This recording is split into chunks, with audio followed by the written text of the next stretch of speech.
situation out of Colorado where Miss Della Curry is alleging that she's been fired from the Colorado School District where she worked as at the Dakota Valley Elementary School in Aurora, Colorado, as a kitchen manager. Now, Ms. Curry claims that she was fired for giving out free lunches to hungry students. The Cherry Creek School District has issued a statement saying that they cannot comment on personal issues, and the statement also says that no child is denied lunch because of inability to pay. And in the district, students who fail to qualify for the free lunch or reduced lunch program receive one slice of cheese on a hamburger bun and a small milk as well. Ms. Curry also says that it is policy to never give out free food, saying that is all fine and dandy until you have little kids not on the free and reduced program on their account. It goes negative. Curry worked at the school for about a year and gave out about 20 lunches during that time, she said to the Denver Post. To help clear up that issue, I have a representative now from the Denver School District here on the air. Thank you for joining me. Thank you for having me.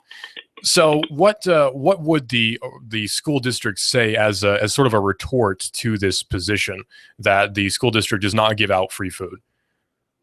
Well, that's not true. We do every day. First of all, about 30% of our 54,000 students qualify for free and reduced lunch.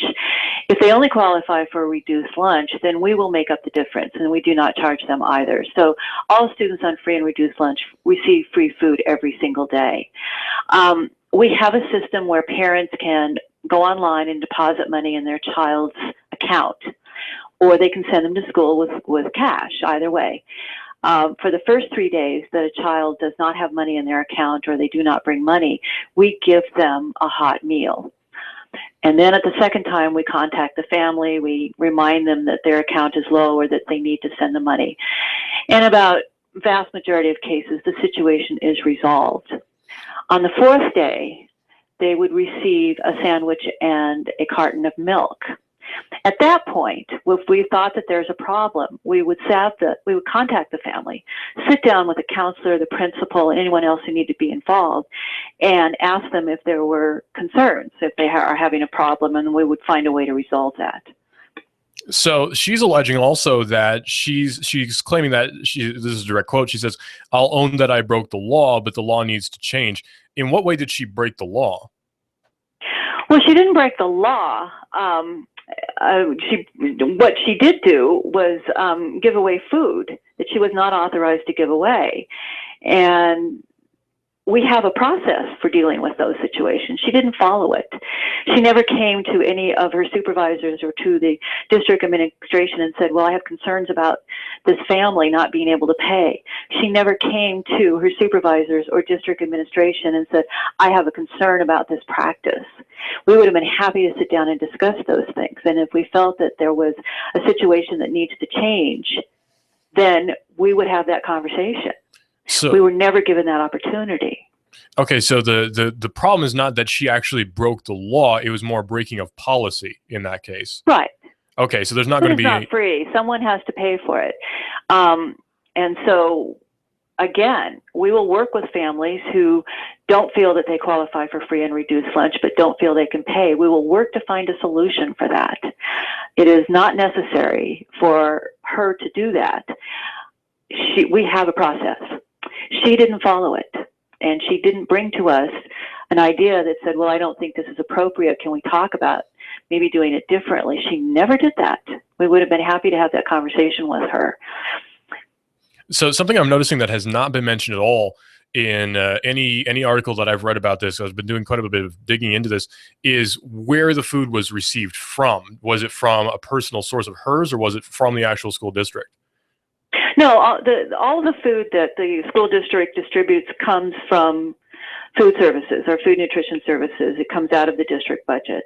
Okay, so that'd be a service like Sodexo or something similar to that. So, correct. So the food that she provided for free, though, that actually did come from some sort of resource that the school district had in the building or whatever. She didn't bring it in with a brown bag. No, that comes from food services. This is money that the district pays for. If she brought food of her own and gave it away, that would be illegal. That would be a violation of both federal and state laws. Okay, so did she pay for that food then out of her pocket, or was that paid for by the school district? In most cases, it was paid for by the school district. We're doing an investigation to determine we don't have any record of her having paid for them out of her own pocket. So we would need to establish that record to really determine the answer to that question. Right. One of the Denver Post claims that she worked at the school for about a year and gave out about 20 hot lunches during that time. Was that spread out over a certain amount of time? Is that during? I can't verify that number. We don't have any record of what she gave away. Okay, so that must have come from her, that number then. No, that's a statement she's made. And I would like to say that I would be happy to fully address all of her statements and allegations if she would give us her permission to do that. State law doesn't permit me to discuss personnel matters beyond what I've already done with you. I would be happy to do so, but she has declined to give us that permission. So the problem we're running into now is that Colorado state law has certain protections for employees of the state or of a city that prevent you from discussing it without her permission. Is that the case? That is correct. It would be illegal for me to say any more than I already have without her permission. And again, several media agencies have asked her for that permission, and she's declined to give it. And we have not been contacted by her with her willingness to sign a waiver. One of the questions that's been brought up, not just in Colorado, obviously we're local here to the Chattanooga area as well, is that this is an issue that's been brought up here as well, is why aren't the tax dollars already covering lunches? Why is that an additional fee that a parent has to pay? Well, they don't have to pay an additional fee if they qualify for free and reduced lunch, but we do charge for meals for those families who can pay, because no one gives us the money for that. Because of the federal and state regulations that have come down over the past few years, which are very, very specific about what kind of food can be served, it doesn't cover our costs. Right. There isn't money in the budget. So we charge fees, which still don't cover our costs, but we have to charge money for lunches. We can't give away free lunches to every family in the school district. There's not enough money in the budget to do that. So this is a problem now of budgeting, not so much a problem of whether or not there's actual availability. It's that there's no budgeting for this free food, so the money has to come out of the not parents' free pockets. Food for everyone. Okay. No, I don't know a school district anywhere that gives away free lunches to all students. I see. We do give away free lunches to students who qualify for free and reduced lunch, or those children who are designated as living in poverty. We do give free lunches to those kids. For those families that can pay, we have to charge a fee to help cover our costs. One question does not cover our costs. We have a budget for $23 million for food services in the current school year. And that's not, I suppose that's not sufficient without additional funding from the parents who are already there in order to receive. That's right. Lunch. We have to charge a lunch fee, and we try to keep that cost as low as we can. The lunch fees do not cover all of our costs. They do help offset them, but they do not cover them. Okay. So another question that's being asked as well is, why is this actually an issue that food was given out by her? Why is this actually a big deal? Well, she's not authorized to give away free food. She has to follow the policy. So she can give away free food to kids who qualify for free and reduced lunch. She cannot give it away to families who can pay. If there's a family that tells us they cannot pay, then we will sit down and work with them to find solutions for that. But she is not authorized to give away district resources on her own discretion. No employee in the school district is authorized to do that. So there has to be some sort of board meeting or some sort of effort to make sure this is clear from a managerial level before any sort of resource is used. Correct. We have a budget. We have a finite amount of money every year, a specific amount of dollars that we're allowed to spend. We have a lot of federal and state regulations about how we can spend much of it. So we allocate those funds according to different things. For example, there's classrooms. We have to pay the teachers. We have to buy books and technology and all of those things. We have security. We have to pay for security. We have to pay for maintenance or buildings. Again, we pay for all that technology. We pay the people who work in the kitchen. We pay the bus drivers. All of these things have to be paid. So if an employee took it upon his or herself to just give away resources, then it would challenge our ability to maintain our budget. So she's also alleging that there were first graders in front of her crying. Do you have any substantiations of those claims, or can you? I can't verify anything that she has said. We have no record of these things. We only have what she is saying to the news media.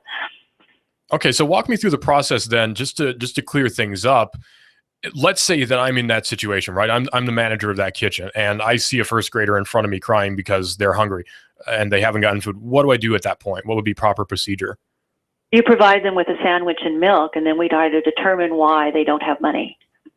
So there would be a certain managerial process. Again, to use the word managerial, there'd be a certain process for that to happen. That's correct. The first 3 times, again, I want to repeat this. The first 3 times a child comes to us and doesn't have money to pay, we provide them with a hot lunch. Then we try to contact their family to find out why they don't have the funds. So what would be the timeline between, you say you can provide a cheese sandwich and a small milk. Would that be effective immediately, or would there have to be some notice to management first? No. They're authorized on the 4th time that a child comes without money, or there's not enough funds in the parent's account to cover it. That's the 4th time. Then we would provide a sandwich, and she's perfectly authorized to do that. Okay. And that is free, but that's part of our budget. We cover that. So to give free food to just anybody would not be. She would have to follow our procedures. Okay. So again, the exact reason for her firing is what? I can't disclose that. I'm only telling you, again, without her permission. If she gives me permission to tell you that, then I would be happy to do so. She has not done that. So the question now that needs was not fired for giving away free food. I can tell you that. So just to clarify for the listener, you can't say why she was fired, but you can say that it was not for giving out free food. That's correct.